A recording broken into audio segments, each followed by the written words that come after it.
சொல்லிச்சு.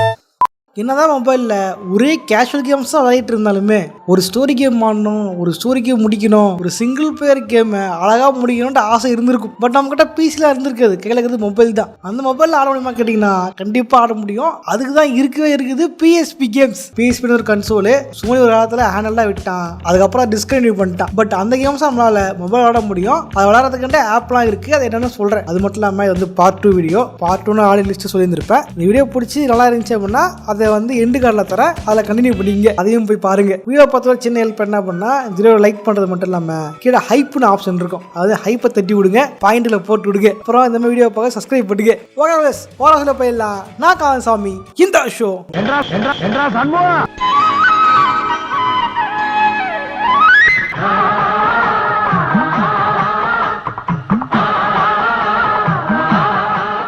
இதை பற்றி ஆல்ரெடி நான் ஃபஸ்ட் பார்ட்டாக சொல்லியிருந்திருப்பேன். இதில் புதுசாக வரவங்களுக்கு நான் சொல்கிறேன் எப்படி வந்து பிஎஸ்பி கேம்ஸை மொபைலில் விளாட்றது அப்படின்ட்டு. ப்ளே ஸ்டோர் போனீங்க அப்படின்னா அங்கே வந்து பிபிஎஸ்எஸ்பிபி அப்படின்ட்டு ஒரு ஆப் இருந்திருக்கும். அந்த ஆப் பார்த்தீங்க அப்படின்னா 2 வெர்ஷன் இருந்திருக்கும். ஒன்று கோல்டு வெர்ஷன், ஒன்று நார்மல் வெர்ஷன். ரெண்டுத்துக்கும் பெரிய வித்தியாசம் இல்லை. நீங்கள் வந்து அந்த கிரியேட்டர் காசு கொடுக்கணும்னு ஆசைப்பட்டீங்கன்னா கோல்டு வெர்ஷனை காசு கொடுத்து வாங்கிங்க. அந்த ஆப்பை இன்ஸ்டால் பண்ணிட்டு பிஎஸ்பி ரோமுக்காக கூகுள் பக்கம் போனீங்க அப்படின்னா உங்களுக்கு எந்த கேம் வேணுமோ, அதாவது பென்டன் கேம் வேணும் அப்படின்னா பென்டன் கேமோட பேரை போட்டு பிஎஸ்பி ஐஎஸ்ஓ அப்படின்னு போட்டீங்கன்னா அதுவே பல அக்கா கடைகளும் அண்ணன் கடைகளும் காட்டும். ஓகேவா? அங்க இருந்து அண்ணன் கடையிலயோ அக்கா கடையிலயோ ரோமோ டவுன்லோட் பண்ணிட்டு ஒரு சரியான ஃபோல்டர்ல வச்சுட்டு அந்த ஃபோல்டர் நீங்க டைரக்ட் பண்ணீங்க அப்படின்னா ஆட்டோமேட்டிக்கா உங்க போன்ல எத்தனை கேம்ஸ் இருக்கோ அத்தனை கேம்ஸையும் வந்து ஹோம் பேஜ்ல ஷோ பண்ணும். ஸோ அதை கிளிக் பண்ணி நீங்க அப்படியே ஆடிக்கலாம். இது மட்டும் இல்லாம நீங்க வந்து இது எமுலேட்டர் அப்படின்றனால கேம் எங்க வேணாலும் நிறுத்தி உங்களால வந்து சேவ் பண்ண முடியும். சேவ் பண்ணதை எங்க வேணாலும் லோட் பண்ணிக்க முடியும். இதுதான் கேம்குள்ளேயே இருக்கிற சேவிங் பாயிண்ட் வரைக்கும் தேடி போகணும், அங்கதான் சேவ் பண்ண அவசியம் இல்லை. நீங்க எங்க வேணா சேவ் பண்ணிக்கலாம். இல்ல அப்படின்னா இன்னும் டீலக்ஸா விளாடணும், ஸ்கிரீன்ல விரலோட்டோட கஷ்டமா இருக்கு அப்படின்னா இதுலயே வந்து ஜாய்ஸ்டிக் சப்போர்ட்டும் இருக்கு. ஓகேவா? நீங்க ஜாய்ஸ்டிக் ஏதாவது ப்ளூடூத்லயோ இல்ல வந்து டாங்கல்லே கனெக்ட் பண்ணிட்டு நீங்க ஜாய்ஸ்டிக் யூஸ் பண்ணி விளாட முடியும் இந்த கேம்ஸை. அப்புறம் என்ன, என்ஜாய் பண்ணி பாருங்க. இது கேம் விளாடுறதுக்கு என்னென்ன கேம்ஸ் விளாடலாம் அப்படின்ட்டு இந்த வீடியோல சொல்றேன். 6வது இடத்துல பார்க்க போறது காட்ஃபாதர் மாப் வார்ஸ்.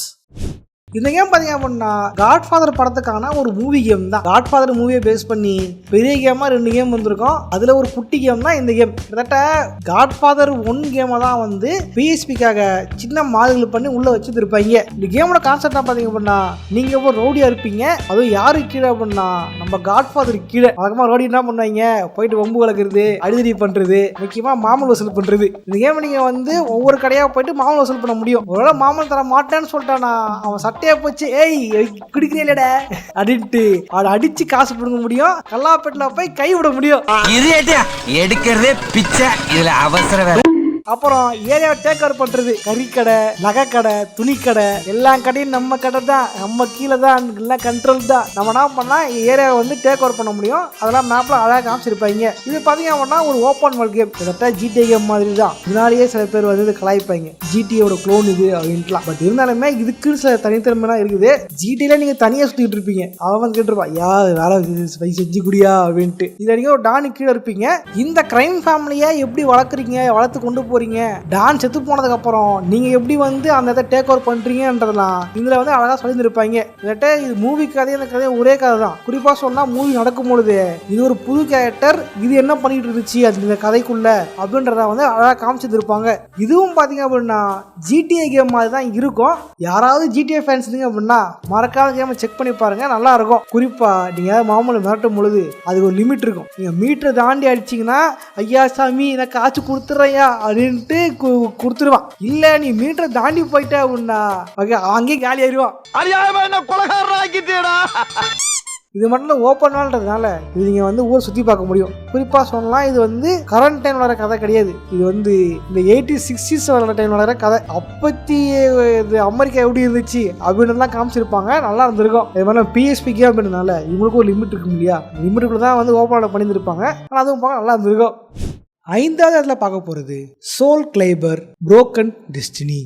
இது கேம் பார்த்தீங்க அப்படின்னா அடிப்படையில் ஒரு ஃபைட்டிங் கேம். அதாவது மோட்டல் காம்பேக்ட் மாதிரி 2 பக்கம் இருந்துக்கிட்டு அந்த பக்கம் ஆப்போசிட் ஆள அடிச்சு தும்சம் பண்றது தான் இந்த கேமோட கான்செப்டே. இந்த கேம்ல என்ன ஒரு ஸ்பெஷாலிட்டி இருக்கு அப்படின்னா இதுல நம்ம தலைவன் கிரேட்டோஸ் இருக்கியா.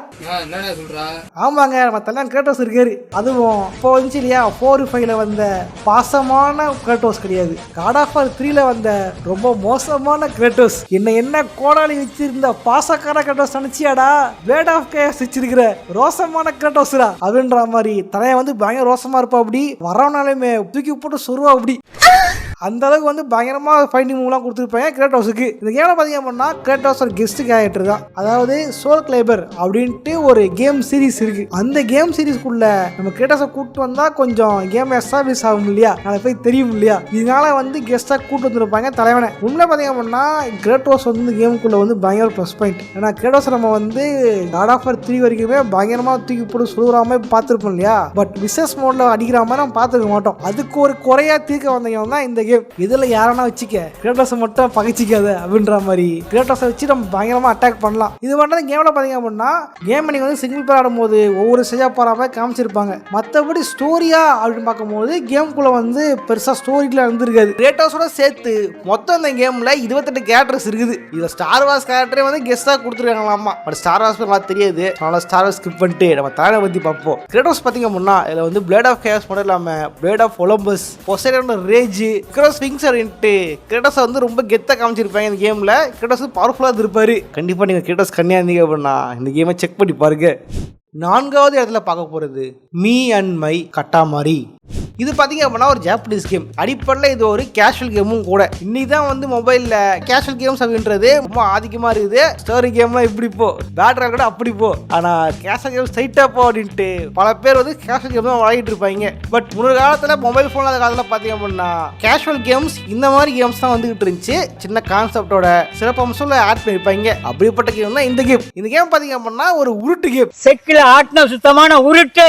அப்புறம் பொய் கேமா கேட்டா கிடையாது. உருட்டுனா அந்த உருட்டுல நிஜமான உருட்டு. இந்த கேம் பாத்தீங்க அப்படின்னா ஒரு காஸ்மிக் கிங் ஒருத்தன் இருந்திருப்பான். அவனை பாத்தீங்கன்னா பார்க்க வித்தியாசமா நல்ல 2 பக்கமும் டோலக்கு மாட்டா மாதிரி வித்தியாசமா இருந்திருப்பான். அவனை பையன்கிட்ட சொல்லியிருப்பான், தம்பி நான் பண்ண போறேன் திருட்டு, நீ இப்படி செய்யணும் உருட்டு அப்படின்ட்டு. உருட்டுறது எப்படி ரோல் பண்றது சொல்லி கொடுப்பான். நம்மளும் வந்து இந்த கேமுக்குள்ள குறிப்பிட்ட டைமுக்குள்ள இருக்கிற ஆப்ஜெக்ட்லாம் உருட்டி ஒரு பெரிய ஆப்ஜெக்டா மாத்தணும், இதெல்லாம் உருட்டுறோம் அப்படின்றதான் இந்த கேமோட கான்செப்டே. நீ உருட்டுமா உன் நல்ல மனசுக்கு நீ தான் ஜெயிப்ப. இந்த காஸ்மிக் ராஜா பாத்தீங்க அப்படின்னா தலைவன் வந்து சம்மர் வெக்கேஷனுக்கு வந்திருப்பான். அது எங்கன்னா எர்த்துக்கு ஆளு பாக்குறதுக்கு பயங்கர ஜெய்ஜாண்டிக்கா கராடக்ஸ் மாதிரி இருந்திருப்பான். தலைவன் அங்க இருந்து எகிரிச்ச உடனே திடீர்னு சுனாமி வந்துட்டு இருக்கும். யானெல்லாம் வந்து தன்னை அச்சின்னு போயிடும். அச்சின்னு போயிட்டு யானை வந்து மறந்துட்டு இருக்கும், ஐயா சாமி அப்படின்ட்டு. இதெல்லாம் தலைவன் ஜாலியா சொல்லிக்கிட்டு தன் பையனை சொல்லிக்கிட்டு இருப்பான், மகனே இந்த மாதிரி பாருப்பா அப்படின்ட்டு. அப்போ எலி வந்து சொல்லும், எனக்கு வந்து பழசுலாம் மறந்துருச்சுங்க, இவர் யாருன்னு எனக்கு தெரியாதுங்க. அப்போனா சொல்லுங்க மெமரியை ரீகால் பண்ணுன்ற பேர்ல பையனை கூப்பிட்டு தான் அவனுக்கு மெமரி ரீகால் பண்றதுக்கு நீ கொஞ்சம் உருட்டுப்பா அப்படின்ட்டு உருட்ட வைப்பாங்க. அங்கதான் கேமே ஸ்டார்ட் ஆகும். உருட்டிட்டே இருக்கணும். எவ்வளவு உருட்டுறோமோ அந்த அளவுக்கு பாயிண்ட் இருக்கும். டைமுக்குள்ள டார்கெட் அச்சீவ்மெண்ட் பண்ணிட்டோம் அப்படின்னா கேம் ஜெயிச்சு அடுத்த ஸ்டேஜுக்கு போயிடலாம். இன்னும் கிளைமேக்ஸ் எல்லாம் பாத்தீங்க அப்படின்னா சின்ன சின்ன பொருள் எல்லாம் தாண்டி போய் திடீர்னு மழையை விட்டு ஆரம்பிச்சிருவானுங்க. மரம் மலை மேகம்ட்டு எல்லாத்தையும் உருட்டிட்டு இருப்பானுங்க. இந்த மாதிரி கேஷுவல் கேம் மாதிரி ஊட்டி விளையாடுற கேமா இருக்கும் இந்த கேம். ஆக்சுவலி ஒரு அண்டர்ரேட்டட் கேம். இது அண்டர்ரேட்டட் கேம் இதில் ஷேர் பண்ணிதான் சந்தோஷமா இருக்குது. ஸோ உங்களுக்கும் அந்த மாதிரி வந்து ஜாலியான கேம் பிடிக்கும், கேஷுவலான கேம் பிடிக்கும், சும்மா அடி உத குத்துலாம் இல்லாமல் ஜாலியாக கோசி கேம் ஆகணும்னு ஆசைப்பட்டீங்க அப்படின்னா கண்டிப்பாக இந்த கேம் வந்து ட்ரை பண்ணி பாருங்க. 3வது இடத்துல பார்க்க போகிறது GTA லிபர்ட்டி சிட்டி ஸ்டோரிஸ். இது கேம் பார்த்தீங்க அப்படின்னா மெயின் GTA கேம்ஸ்ல இருந்து ஒரு சின்ன கேம் அப்படின்னு சொல்லலாம். இதெல்லாம் பார்த்தீங்கன்னா PSPக்காகவே ராக்ஸ்டார் உருவாக்கின 2 கேம்ல ஒரு இன்னொரு முக்கியமான கேம் இது. ஒன்று வைஸ் சிட்டி ஸ்டோரிஸ், இன்னொன்று லிபர்ட்டி சிட்டி ஸ்டோரிஸ். அதில் ஒன்று தான் இது. இது பார்த்தீங்க அப்படின்னா மேப்லையும் சரி கதை அமைப்பிலும் சரி GTA 3யோட அதே இடத்துல தான் இதுவும் நடக்கும். அதாவது GTA 3 நடக்கும்ல லிபர்ட்டி சிட்டி, அதே சேம் மேப்பு அதே சேம் பிளேஸ் தான் இது. பட் 2 வித்தியாசம் தருன்றதுக்காக GTA 3யோட மேப்புக்கும் லிபர்ட்டி சிட்டி மேப்புக்கும் சில சில ஒற்றுமைகளும் பல வேற்றுமைகளும் கொடுத்துருப்பாங்க. சொன்னா இந்த ஸ்டோரிஸ் அப்படின்னு வர சீக்வன்ஸ் எல்லாமே மெயின் கதையில இருந்து முன்னாடி நடக்கிறத தான் காட்டுவாங்க, ப்ரீக்வலா தான் காட்டுவாங்க. சரியா சொன்னா இந்த வாய்ஸ் சிட்டி ஸ்டோரிஸுக்கும் இதே நிலைமை தான். டாமி வரத்துக்கு கொஞ்சம் வருஷத்துக்கு முன்னாடி நடந்துச்சு அப்படின்றத காமிச்சிருப்பாங்க. அதே லிபர்டி சிட்டியும் நம்ம கிளாடு வந்து லிபர்டி சிட்டிக்கு வந்து கிருத்தன வேலை பார்க்கறதுக்கு முன்னாடி என்ன நடந்துச்சு அப்படின்றது தான் காமிச்சிருப்பாங்க இந்த லிபர்டி சிட்டி ஸ்டோரிஸ்ல. இல்ல நம்ம வந்து யாரை ஆடுவோம் அப்படின்னா GTA 3ல வந்து ரொம்ப காமெடி பீஸா சிரிப்பு மத்தப்பா இருந்தவர் தான் டோனி சுப்ரானி. அந்த அப்ரானியா இருந்த டோனி சுப்ரானியை கூட்டு வந்து ஹீரோவாக்கி இருப்பாங்க இந்த கேம்ல. தலைவன் வந்து என்ன பண்ணிருப்பாருன்னா இந்த சாட்டா லியானி கீழே தலைவன் வந்து ரொம்ப விசுவாசமா பார்த்திருப்பான். அதுல அவன் மொண்டாட்டி வேற வந்து இவனை கரெக்ட் பண்ண பிளான் எல்லாம் போடும். தலைவன் அங்கே தப்பிச்சு வந்து சாட்டா லியானை எப்படி காப்பாத்தினாரு அப்படின்றத வந்து அழகா சொல்லியிருந்திருப்பாங்க. நல்லா இருந்திருக்கும் இந்த கேம். ஆக்சுவலி இதே மாதிரி தாங்க இந்த GTA சாண்ட்ரிஸ் தெரியுமா, அதுக்குமே சாண்ட்ரிஸ் ஸ்டோரிஸ் அடிக்ட். சிஜியோட அப்பாவுக்கு என்ன ஆச்சு, சிஜியோட தம்பி யாரு கொலை பண்ணது, அது மாதிரிலாம் வந்து கதை சொல்ற மாதிரிலாம் பிளான் போட்டாங்களாமா. அது எனக்கும் சொல்லப்பா, ஆர்வம் தாங்க முடியல. அப்புறம் வந்து ராக்ஸார் பார்த்திருக்கேன், எதுக்கு இந்த PSPயே வந்து ஒளிஞ்சு போயிடுச்சு, எதுக்கு கேவலம் பண்ணிக்கிட்டு தூக்கி போடுப்பா அப்படின்ட்டு விட்டா போலகுது. This is very bad, man. I never expect this from you. GTA episode stories பார்த்தீங்க அப்படின்னா GTA 3 நல்லா இருந்திருக்கும். சரியா சொன்னா லெவல் எல்லாம் அழகாக பண்ணியிருந்திருப்பாங்க. ஏன்னா GTA 3 ஃபர்ஸ்ட் 3D கேம்னால சில அறகுறை வேலையை பார்த்துருப்பாங்க. இதில் அந்த மாதிரிலாம் இருக்காது. இதே மாதிரி வேற்றுமைகள் அப்படின்னு பார்க்கும் பொழுது சரியா சொன்னா பிரிட்ஜு, பில்டிங்கு இந்த மாதிரி விஷயங்கள்லாம் பார்த்தீங்க அப்படின்னா இதில் வந்து கட்டப்பட்டிருக்கும். GTA 3ல கட்டப்பட்டிருந்த பில்டிங்ஸ், பிரிட்ஜஸ் எல்லாம் பார்த்தீங்கன்னா இதில் வந்து கட்டப்படாமல் இருந்திருக்கும். இல்லை பாதி பூசு நடக்கிறது, கட்டுக்கம்பி கட்டுறது இந்த மாதிரி வேலைகளையும் வந்து சில பில்டிங்ஸை பண்ணிட்டு இருக்க மாதிரி காமிச்சிருப்பாங்க.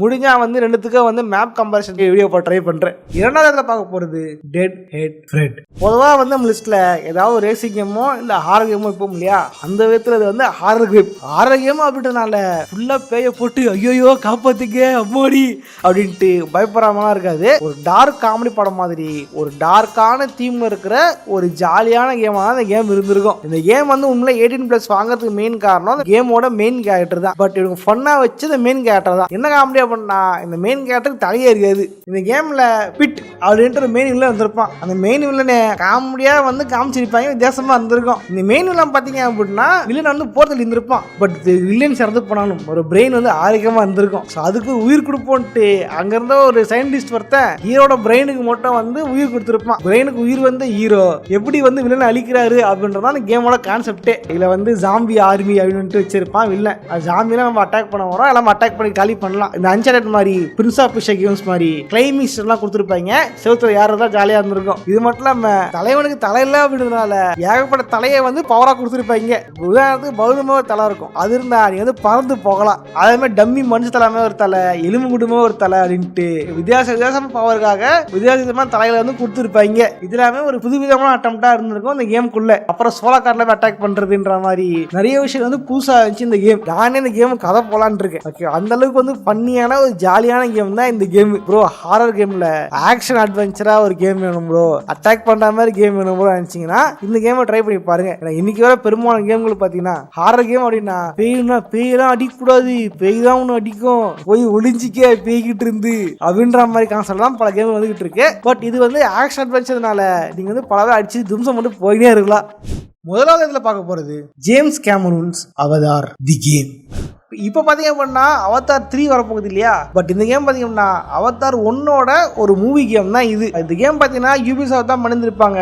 பட் இது வந்து தற்காலத்தில் இருக்கிற யூபிசாஃப்ட் பண்ணது இல்லை. இது ஆதி காலத்து, அதாவது யூபிசாஃப்ட் கோட்டார் அந்த ஒரு காலத்தில் கெத்ரா யூபிசாஃப்ட் கேம் செம்மையா இருக்கணும்னான்ட்டு ஒரு இருக்கு தெரியுமா கேம்ஸ், அந்த காலத்தில் பண்ண கேம் இது. இந்த கேம் பார்த்தா ஆல்ரெடி பிசிலே இருந்திருக்கும். அந்த கேம் கொஞ்சம் மாடல் பண்ணி PSPக்கும் விட்டுருப்பாங்க. இந்த கேமோட கான்செப்ட் பார்த்தீங்க அப்படின்னா ஸ்டெல்த் தான், ஸ்டெல்த் பேஸ் பண்ண கேம் தான் இந்த கேம். எடுத்தோன்னா அடி குத்து அப்படின்னு இல்லாம ஹிட்மேன் கேம்ல வரா மாதிரி, அசாசின்ஸ் கிரீட்ல வரா மாதிரி நீங்க வந்து ஸ்டெல்த் பேஸ் பண்ணி போய் அட்டாக் பண்ற மாதிரி இருந்திருக்கும். அதுவே நல்லா இருந்திருக்கும். கேம் சாயில பாத்தீங்க அப்படின்னா நாவி ஹீரோ ஒருத்தர் இருக்காரு, நாவி வாரி ஒருத்தர் இருக்காரு, பண்டகராவுக்கு பிரச்சனை வரும்போது அட்டாக் பண்றாரு அப்படின்ற மாதிரி தான் ஆரம்பிச்சிருப்பாங்க. நாங்க வந்து 20,000 வருஷமா வந்து சந்தோஷமா ஆண்டுகிட்டு இருந்தோம். நிலம், நீர், காற்று, இயற்கை அப்படி சந்தோஷமா இருந்தோம். எப்ப இந்த மனுஷ பையன் வந்தானுங்களோ எல்லாமே அழியுது, இதை தடுத்து நிறுத்தணும் அப்படின்ட்டு தான் ஒரு ஹீரோ வராருங்க அப்படின்ற மாதிரி காமிச்சிருப்பாங்க. நல்லா இருந்திருக்கும். அப்புறம் போக போக காமிச்சிருப்பாங்க மனுஷங்களே வந்து நாவி வேசல வராங்க, மனுஷங்க பண்ற மாதிரி நாவியை க்ளோன் பண்ணி வச்சிருக்காங்க, அதை வந்து கண்ட்ரோல் பண்றாங்க அப்படின்ற மாதிரிலாம் காமிச்சிருப்பாங்க. நம்ம அதெல்லாம் அட்டாக் பண்ணி எப்படி மனுஷன் துரத்தி விட்டு நாவிஸை ஹெல்ப் பண்றோம் அப்படின்றதான் அதோட கான்செப்டா இருந்திருக்கும். இது மட்டும் தான் கேம்குள்ள நாம பண்டோராவை வந்து எக்ஸ்ப்ளோர் பண்ற மாதிரி பல விஷயம் இருந்திருக்கும். உதாரணத்துக்கு ஒரு இடத்துக்கு போகும்போது தின் தொட்டாச்சி அப்படி சுருங்கி தெரியுமா ஒரு தாவரங்கள்லாம், அந்த மாதிரி தாவரங்களும் வச்சிருப்பாங்க. அப்புறம் வந்து ஜெயிண்ட் ட்ரீ, பெரிய பெரிய மரம் அப்படின்ட்டு, அப்புறம் வந்து பண்டோராக்கார மிருகங்கள் அப்படின்ட்டுலாம் பண்டோரா வந்து நம்மளை எக்ஸ்ப்ளோர் பண்ற மாதிரி நல்லா இருந்திருக்கும். பார்க்க பக்காவா இருந்திருக்கும். ஓகே, பட் வந்து ஃபர்ஸ்ட் பார்ட்ல இருந்து இடத்துல தான் காமிச்சிருப்பாங்க. ஸோ ஃபர்ஸ்ட் பார்ட்ல இருந்த மாதிரி தான் இருந்திருக்கும். ஆக்சுவலி யூபிசாஃப்ட் இருந்து என்ன சொல்றது, இன்னொரு காலத்தில் அழகே இந்த கேம் அழகா பண்ணிருக்கேன். அது மட்டும் தான் இது ஒரு தேர்ட் பர்சன் கேம். இந்த கேம் தேர்ட் பர்சன் தான் போகும். யூபிசாஃப்ட் இப்போ கேம் ரிலீஸ் பண்ணான் அவதாருக்கு அப்படின்ட்டு. அந்த கேம்ல பாத்தீங்கன்னா ஃபர்ஸ்ட் பர்சன் வச்சிருப்பான். ஒழுங்கா மூடிக்கிட்டு இதுல வரா மாதிரி தேர்ட் பர்சன்ல கொடுத்துதான் அப்படின்னா அந்த கேம் பார்க்க நல்லா இருந்திருக்கும். பல பேர் கழுவி கொடுத்ததுக்கு அப்புறம் தான் தம்பி இது ஓட மாட்டேங்குது, சரி நம்ம தேர்ட் பர்சன் மோடு விட்டுருவோம் அப்படின்ட்டு இன்னைக்கு பாத்தீங்கன்னா தேர்ட் பர்சன் மோடு விட்டுருக்கான் இந்த கேமுக்கு அப்படின்ட்டு. இந்த கேமுக்கு அந்த கேமுக்கு அவதார் கேமுக்கு அப்படின்ட்டு முதலே பண்ணிருக்கலாம்ல. இது சொன்னா அங்க கேக்குறேன். உனக்கு ஆடவும் தெரியல,